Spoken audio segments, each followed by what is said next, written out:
I want to throw out one thing for you to think about. Money is a myth.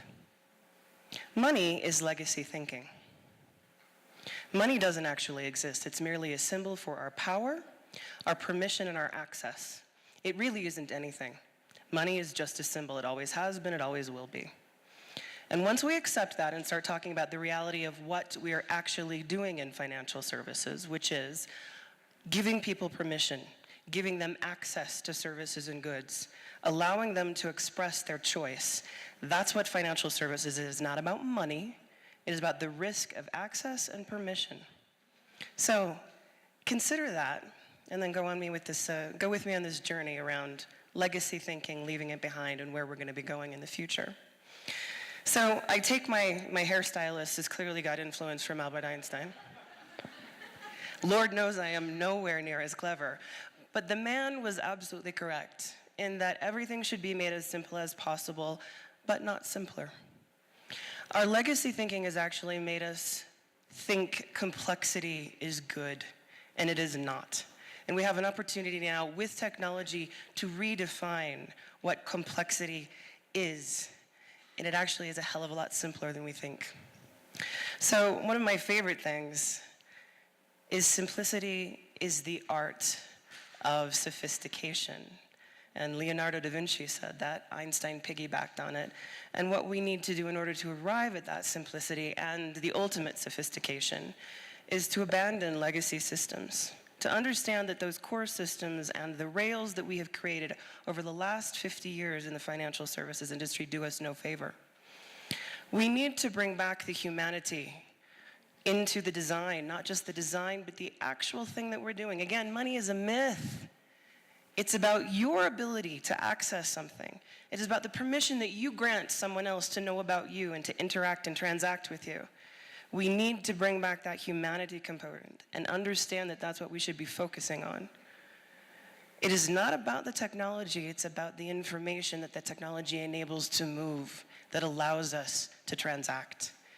That is what simplicity is understanding what we're doing.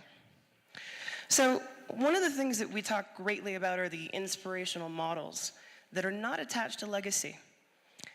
Are you familiar with M-Pesa? Anyone heard of M-Pesa in here? Raise your hand. Yeah, most of you should know.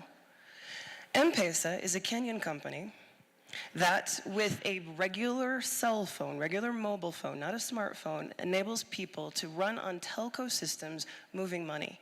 It's a wallet on a simple phone that allows them to access banking services. Because banking infrastructure didn't exist, they moved to where the people were to allow them to actually make micropayments, to send money back and forth to family, to actually build a credit history. They went where people were, not built on legacy system, but built on something that actually worked, was the telephone infrastructure. And they moved money in telco. They were not thinking about how everyone else has done it, how it's been done for 1,000 years. They were thinking about how do we do it now and how do we do it the best way possible. Kenya, one of the most inspirational stories out there. The other one, which is also one of my favorites, is in China. With an isolated system that wasn't connected to the rest of the globe for a number of years, the moment that cracked open, they looked at e-commerce and payments as the banking rails that actually move things, people, money, trade, finance, supply chain, et cetera, et cetera. This is where e-commerce, payments, and finance, underscoring it, financing, actually financing, come together in a digital footprint. It says brand new. It's something that we should really be looking at and examining and bringing to our own local markets. That's fantastic. No legacy system. No traditional thinking. No thinking that money is something. It's about getting people to experiences and services without the friction of banking. So one thing to think about, this is really kind of a cool thing. In 2016, Alibaba, Ant Financial, actually cleared $2.9 trillion. Now, if we're actually going to calculate that in terms of clearing $1 per second, 91,000 years to do that. That's the amount and volume that is going over these rails. And they have to build the capacity to do this. And technology enables them to do this at scale and securely and its speed. That's something that our current payment rail systems in Europe and in North America, the two I'm very familiar with, can't manage right now. But they can in China because they're not shackled to a legacy system. By the way, I'm probably going to say something that will enrage most of the inter-exchange carriers in the payment system. You're no longer needed. You're really no longer needed, and I'll explain why in a little bit. But the thing is, we actually have to face an existential question right now, which is, what are we going to do with the future? Because we understand that we have excluded a number of people from the game. We are absolutely putting people in a prison that doesn't allow them to express their permissions and their power in a traditional manner. And we're coming to an existential crisis because the market has sort of recognized this. And the regulators are starting to understand that it's no longer about just money or systemic risk. This has a bigger implication, and they're thinking about it differently. And we, as technologists and business model innovators, have to understand that we have hard questions to ask ourselves and to answer. And one of the things that's really fundamentally missing in this industry is being really truthful with ourselves. This is not easy, it's not fun, it's difficult. It's dirty to try and find funding. It's a hell of a hard time trying to collaborate with banks sometimes. Banks also have businesses to run as usual, and they need to meet their actual charters and mandates. But moving a huge, huge ship away from an iceberg takes a long time. It's not easy. And I know I sit down with banks and fintechs on a daily basis designing pilots, designing proofs of concept, looking at how we run something that we've normally done, testing it against something different, and finding where we actually should be adopting the different. So the existential crisis is here for us now, especially since banking will not be banking as it is in 5 years. So innovation is actually something we talk about.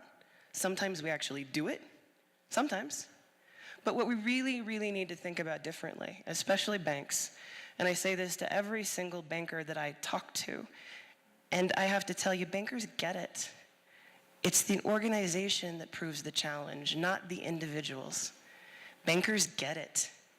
But how do you change within an organization is a lot more difficult than we give them credit for. But first thing I would propose, turn each P&L into its own innovation team. Don't have a single innovation team for all of the bank. Have each one have a mandate to innovate. The other thing we also should probably do is restructure accounting in banks. Don't put a product as a P&L line. Put a market as a P&L line. The moment you make the entire market a profit and loss statement is the moment you start seeing real difference in product creation. Accounting is actually, in my mind, the fundamental way we can change banking and how banking looks in terms of profit and loss statements and the incentive to innovate. Regulation, in my book, is the best thing on the planet. I come from the regulatory space. I'm a regulatory economist. I used to do pricing models. I did pricing models during deregulation in the 90s. I am old. I have been through this. And I'm watching banks face the same challenges telcos faced. What is it? Oh my God, is it 30 years already? 20 years, 25 years? I'm so old. But I remember, and I can be taught a new trick, even though I'm old. Banks should take a look at telco and see what happened during that deregulation and figure out how to better actually address competition, because it's coming and it's important and it makes a fundamental difference in the market. But the other thing that we need to do is realize that although our particular markets are culturally sensitive, we can find inspiration from elsewhere. And we should be thinking about everyone else's lessons as we undertake our own experimentation.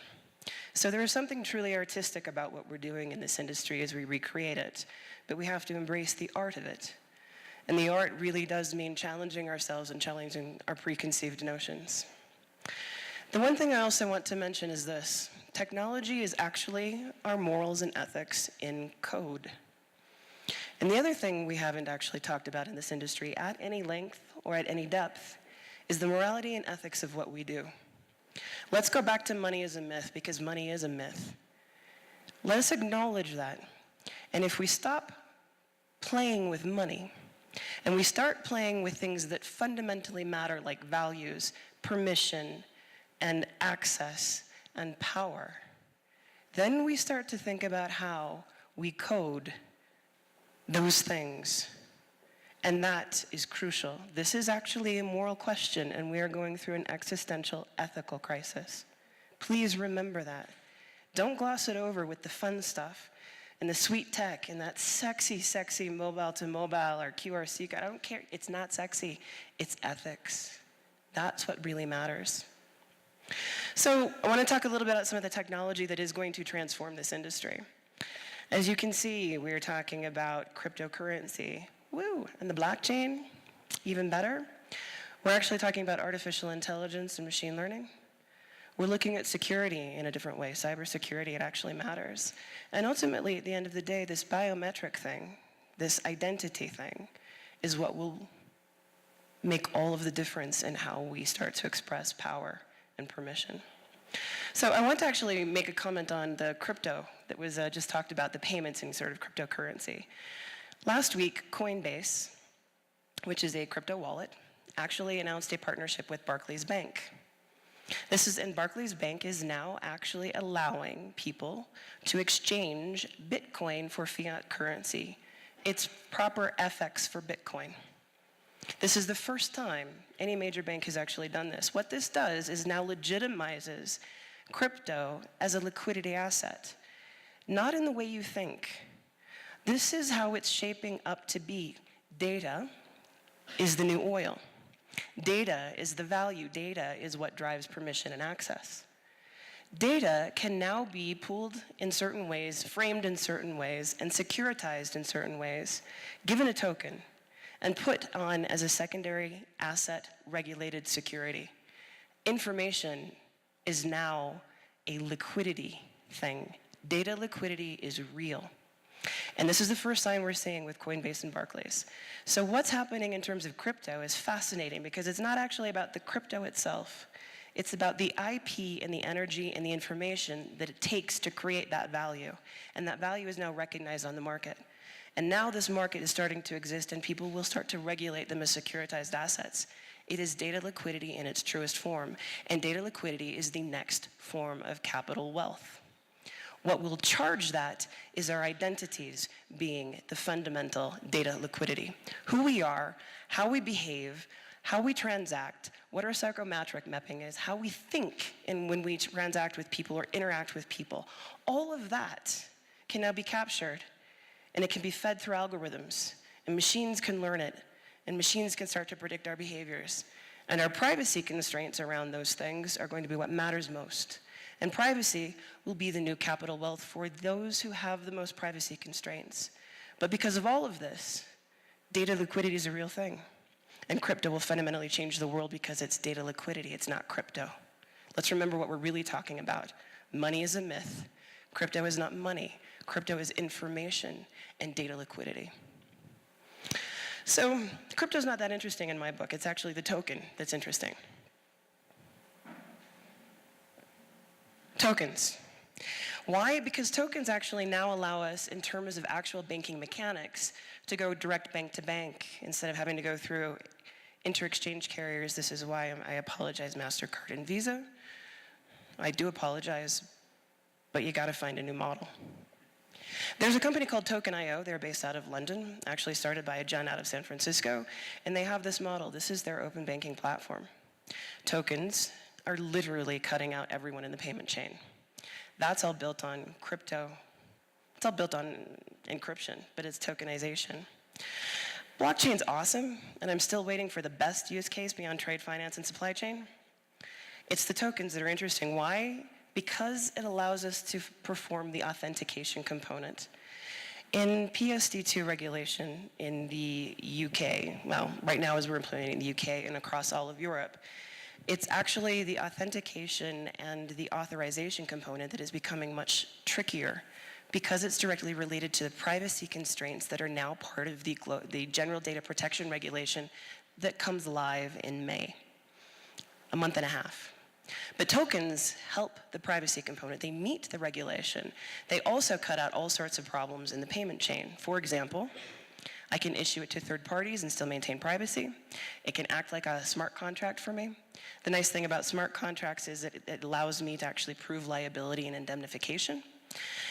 The interesting thing is tokens also allow banks to avoid third-party competition if they get there first. It means they still meet the regulatory competition mandates, but they do it in such a way that it streamlines the efficiency of it. And tokens are actually much more interesting for the bank because they get deep data insights from how the tokens move across the system. So tokens, a laundry list of what they can do, and I love that. You can have consumer to business payments, super easy checkout, no need for a QR code, no need for a contactless, it's a token. Micropayments become legitimate and easy to process in terms of settlement and remittance. It's a low cost, almost zero cost way of processing micropayments, which improves inclusion. It improves the number of people who have access to the system. Payment initiation, account information, et cetera, et cetera. The last one is the most interesting thing for me. It's identity verification. The token can tell who you are, where you are in the system, and what you're doing. And again, because we can pack it with so much information, deep insights become a reality.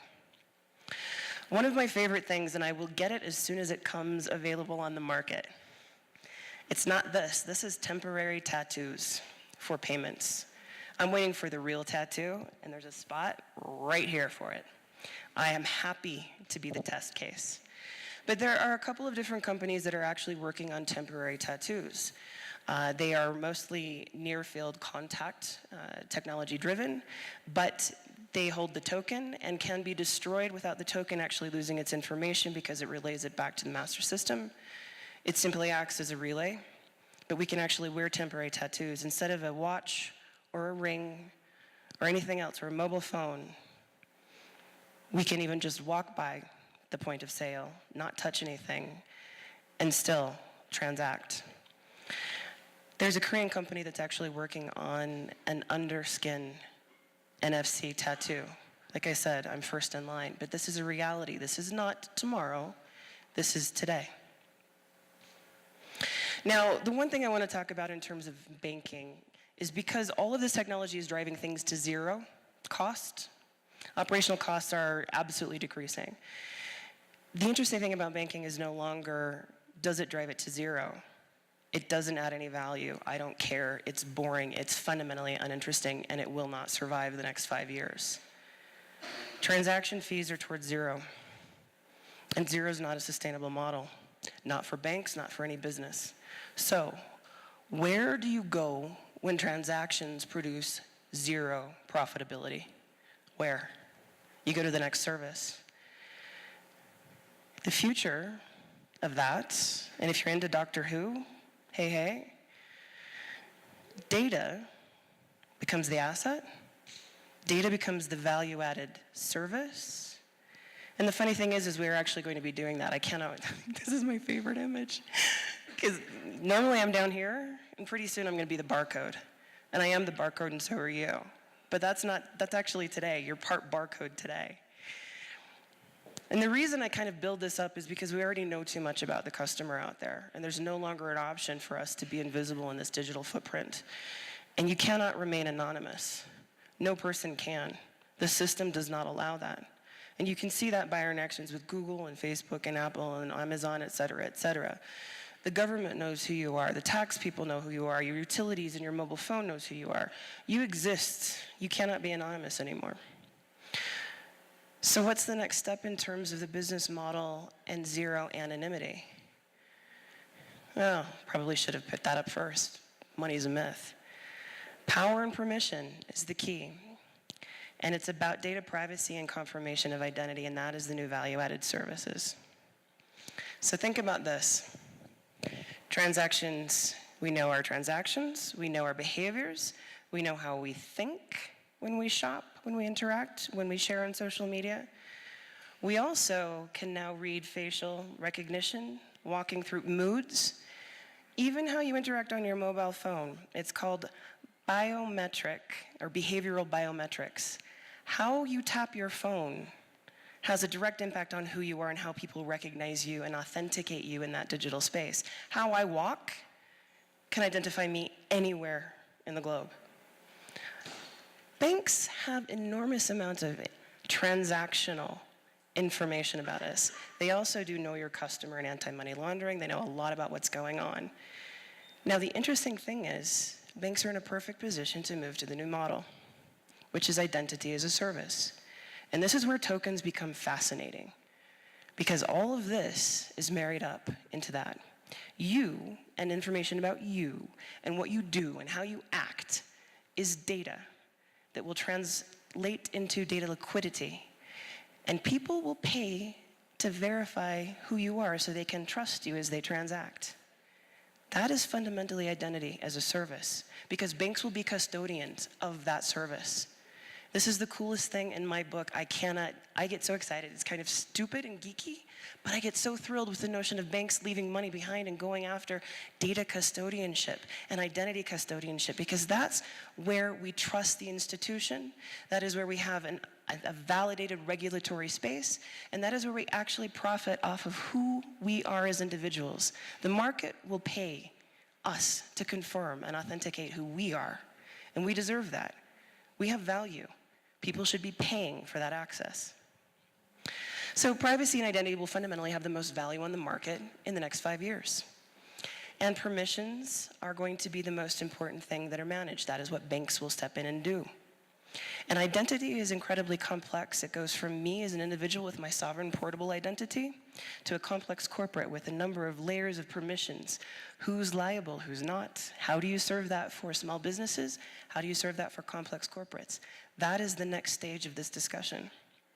And because privacy is so incredibly important, and we're now married up to something called the blockchain and crypto, we need to talk about how that actually works. And the things that will make it work have finally arrived to the market. I'm not sure many of you are aware of something called zero-knowledge proof.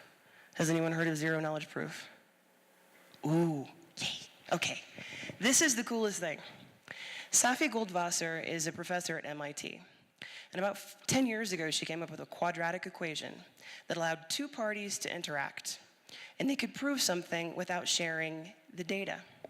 What this actually does, here's the interactive proof. This is the very first thing. I, as a prover, am given a probability quadratic by another party. And the proposition is either true or not true. There's only two states. It's yes or it's no. So if I run that proof with my data, and you run that proof with your data, and we both come up with that yes, it's valid, then we know it's valid. But I don't have to share my data with you. This is the evolution of it. It's actually zero-knowledge interactive proof. They're called ZKP SNARK. Like a shark, but a snark. This is amazing stuff, but it allows people that do not trust each other, do not know one another, to maintain the privacy, but still have a trusted transaction that is verifiable and true. This is now available on the market, which allows us to then fundamentally get the value out of distributed ledgers and blockchain, because this sits as a proof on top of the blockchain. So no longer are we worried about the privacy constraints, the public, the private, what gets hashed to the ledger, what we put out there for people to consume or have access to. This allows us to merely publish proof that something happened and that the parties have consensus. And this is the privacy guarantee that now exists on the market. There are only 3 companies doing it. One is Zcash, and if you're into crypto, Zcash should be familiar. It's one of the biggest exchanges as well as crypto providers. The other is a small company called Qedit. I can never say it. Quod eres demonstrative. Help me. My Latin is terrible, as is my Spanish. Basically, that which is proven. And they're a small company out of Tel Aviv. The other is Ethereum, who published a brand new elliptical curve for the quadratic equation just a couple of months ago. It's called Socrates. This now exists on the market. This means we can maintain privacy about our transactions and merely have proof that it's valid. This is what's interesting to me, is the privacy is the most important component now. Nothing seems to be private. Unfortunately, we exist in a system that doesn't allow for that privacy. But there are now solutions that bring it back into our own control. And banks can actually start to leverage this. And regulators love the notion of ZKP, by the way. They love zero knowledge proof because it actually allows them to audit and maintain compliance monitoring on banks, but they don't have to see the underlying data. They have a mathematical proof. It is no longer, I have to show you my kimono. I can simply tell you what's under the kimono and you have to believe me because the quadratics, the math, tells the truth. This is perfect, especially when we start to understand that who we are has value on the market and who we are is becoming data liquidity. And how we actually manage to put the value back in the hands of the owners of the real data, which is us, the consumers, that makes it interesting. It has to have that component of humanity of putting the person and their value back in their own hands and their ability to actually receive that acknowledgement of value, that access and that permission. We need to pull it back to the human component. And interestingly enough, all of the tech that we're looking at can do that, but only if we start to think about the new model that has nothing to do with money, but has everything to do with people. And I want to leave you with that particular note. It is mostly, fundamentally, 100% about the people we serve, an understanding that technology will actually allow us to recapture who we are as individuals and allow us to express our fundamental value. It will give us our power and our permission back, but only if we stop thinking about how things have always been done and only looking to things that are familiar and comfortable. It will only happen the moment we start asking very uncomfortable questions and that we take full accountability and responsibility for how we deploy technology with ethics and morality, understanding that that drives everything. We choose to be before we do. When we choose to do, we never know what we are.